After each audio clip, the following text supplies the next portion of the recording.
Buongiorno, oggi inizierò il video sconvolgendovi con una foto di quando ero più piccolo.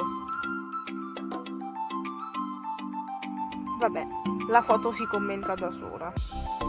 Volevo tranquillizzare Ileana, la mamma del mio amico Andrea, per dirle che sto facendo la dieta, ma oggi no, perché infatti cucinerò queste belle salsicce e le cucinerò con le spezie di mio nonno.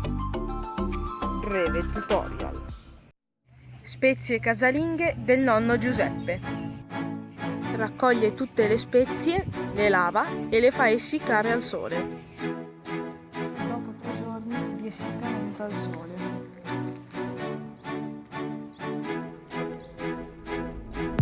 Che profumo, ragazzi, queste spezie. Tritiamo il tutto. Questo è il risultato finale. E ora una passata in forno per togliere tutti i residui di umidità, in modo che non si formino delle muffe.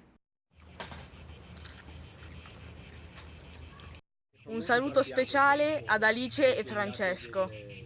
Ciao Alice, ciao Francesco. Ciao!